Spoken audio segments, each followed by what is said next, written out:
May dalawang tables ka at itong dalawang tables na to kailangan mo silang pag-ugnayin or kailangan mo mag-come up sa resulta na magkaugnay yung data nila.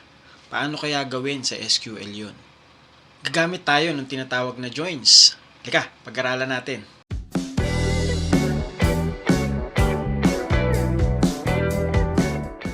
Welcome back mga kapindot sa ating database tutorial series. Sa pagkakataon na to, ang pag-aaralan natin ay tungkol sa joins. Paano ba ito gamitin? Ano yung iba't ibang paraan para makapag-join? Pala, kung hindi mo pa napapanood yung tungkol sa basic SQL query natin, ilalagay ko dito yung link. Dito yata yung lilitaw o dito. Basta dyan sa corner.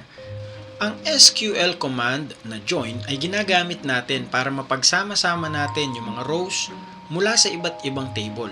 Hindi lang sa dalawa, hindi lang sa tatlo, kundi sa maraming table. As long as habang nagjo-join ka, kino-correlate mo sila sa kani-kanilang mga common columns. Ngayon, isipin natin, meron tayong student na table at meron din tayong courses na table. At ang requirement sa'yo, kunin mo nga yung impormasyon ng estudyante kasama yung impormasyon sa kanyang course. Diba? So, kukunin mo ngayon yung mga rows na mag-a-identify sa isang estudyante dito sa student table at i-join mo doon sa table ng courses para makuha mo rin yung detalye ng course na kinuha ng estudyante. Pag-return sa'yo nun, nakalagay yung pangalan, karugtong yung tungkol sa course. Yun ang essence ng join. At dun natin ginagamit ang SQL joins. Ngayon, alamin natin ano-ano ba yung mga iba't ibang tipo or types of joins. Bago tayo magkaintindihan sa joins, nag-create ako ng mga tables. Ang student table, dito naka-store yung mga pangalan at yung mga ID ng mga estudyante. Nag-create din ako ng courses. Dito naman nakalagay yung ID ng course at yung course description.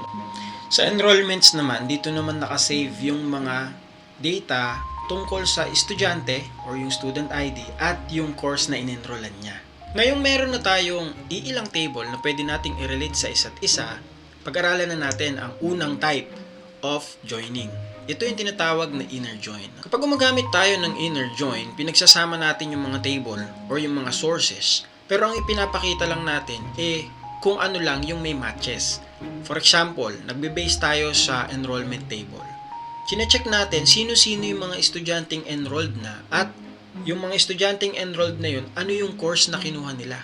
Diba? So, sa madaling salita, kung hindi siya enrolled or wala siya sa enrollments table, kahit nasa student table siya, hindi siya lilitaw sa result.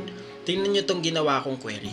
Nag-select ako ng student name, i-select mo yung mga pangalan ng mga student at yung courses. Okay? Tapos nag-inner join ako. Bakit? Kasi nga gusto ko kung ano lang yung nasa enrollments table, yun lang yung i-return niya na na student. Tapos, sabi naman natin dyan, mag-inner join ka din, i-inner join mo rin yung courses, at kung ano lang yun nandun sa enrollments table na course ID, yun lang yung dadamputin mo sa courses table. So, hindi lahat. Mapapansin natin yan pag niran natin tong query na to, na ang lumitaw lang ay si Juan na may BSIT na course, si Carlos na may BSIT na course, at si Maria na mayroong BSBA na course. Kung titignan natin sa students, meron tayong isa pang estudyante na si Liza, ngunit hindi siya napasama. Bakit? Dahil sa enrollments ay wala naman yung ID niya. Ang meron lang ay si Juan, student number 1, student number 2, at student number 3. Yun yung inner join. Ngayon, kailangan ko ipapansin sa inyo yung paggamit ng on. Para saan ba yung on?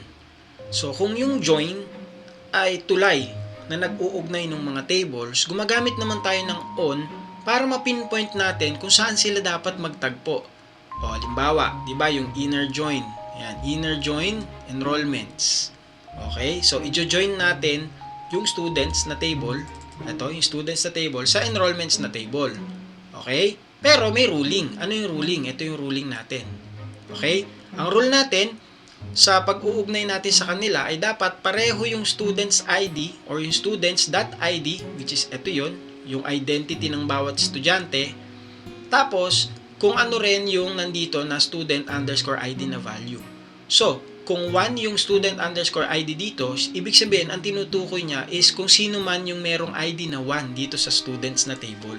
Kaya ang sabi natin dito, pag joinin mo yung students at enrollments, tapos ang gawin mong batayan sa pag-join mo sa kanila is yung students.id. dapat equal siya sa enrollments.student_id.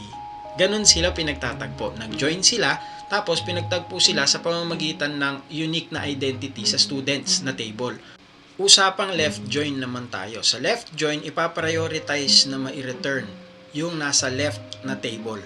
Ano kaya yung nasa left na table? Malalaman mo yun sa query pa lang. Tignan natin. Itong example ko dito, select students.name, courses.course description from clmits.students. So, ibig sabihin, yun yung left table natin. Ano yung gino-join mo sa left table? Gino-join mo yung enrollments para malaman mo yung respective students kung ano yung katumbas na course na in-enroll nila. Ngayon, ile-left join naman natin ngayon yung courses para makuha naman natin yung course description. So, tingnan natin. Ano kaya magiging resulta ng query na ito? Pag run natin, makikita natin na ang resulta ay Juan, BSIT, Maria, BSBA, Carlos, BSIT, at Liza, null. Bakit? Kasi po, wala siya sa enrollments table. Kasi sa enrollments table, doon natin nalalaman kung ano yung student ID at kung ano yung katapat nun na course, tama? At dahil wala siya sa enrollments table, lilitaw po talaga na naka-null siya. Dahil dito, ang nangyayari, kapag left join yung ginamit mo, kahit wala siya sa enrollments, basta nandun siya sa students na table, since yun yung priority, kasi sabi mo nga, left join, dahil ang priority mo is makuha lahat ng students, kahit walang ugnay sa kanya na course, i-return yun dahil naka-left join ka. So, dito nakikita na natin yung difference ng inner join at left join. So, kanina, nagawa na natin yung left join. At ang ginawa ng left join, pinrioritize niya yung students. So, regardless kung enrolled siya or may nakamatch sa kanya na course, ni-return yun. Ngayon naman, baligtad. I-prioritize naman natin yung nasa right, which is yung nasa right na column natin or nasa right table naman natin sa pagkakataong ito ay yung course. Okay? So, ang gagawin naman dito, parang hinahanap mo naman ngayon is, sa mga courses na meron ako, BSIT, BSCS, BSBA, sino-sino yung mga student na enrolled. So, nung niran natin, itong example natin na ito, ay ang lumitaw sa BSIT, naka-enroll si Juan, si Carlos, BSIT din, naka-enroll. BSCS, walang naka-enroll. BSBA, si Maria ang naka-enroll. So, ganun naman nangyayari sa right join. Pina-prioritize niya namang i-return lahat ng courses na meron. Tapos, kahit walang naka-enroll dyan, i-return niya. Kasi yun yung ginawa mo, ni right join mo siya. Okay? Full outer join. Or makikita nyo dito, wala yung salitang full outer join na yun, no? Pero, sinimulate natin siya kasi dito sa MySQL Workbench, hindi siya, or sa MySQL generally, hindi siya supported. Pero generally, ang ginagawa lang nun, ilista mo lahat ng mga estudyante at ilista mo lahat ng mga courses. Ilista mo ang mga estudyante kahit hindi siya enrolled or hindi siya naka-point sa, or hindi siya naka-match sa isang course, at i-match mo din or i-return mo rin yung courses kahit na wala namang naka-enroll na estudyante dito. Ganun yun. Ganun yung ginagawa ng full outer join. Or nitong ginawa natin, sinimulate lang natin. Yun. So kapag nirun natin ito, ayan, select ko lang muna yung query, run natin. Makikita natin na Juan, BSIT, Maria, BSBA, Carlos, BSIT, Liza, wala, BSCS, wala. Diba? Lumitaw lahat. So kung kanina pinaprioritize natin, left lang. Pinaprioritize lang natin, right lang. Ito naman, regardless, basta ma-list down mo lahat ng names, ma-list down mo lahat ng course description. Halos lahat ng real-world applications na gumagamit ng relational databases ay gumagamit ng joins mula sa HR system, school portals, e-commerce, at iba pa.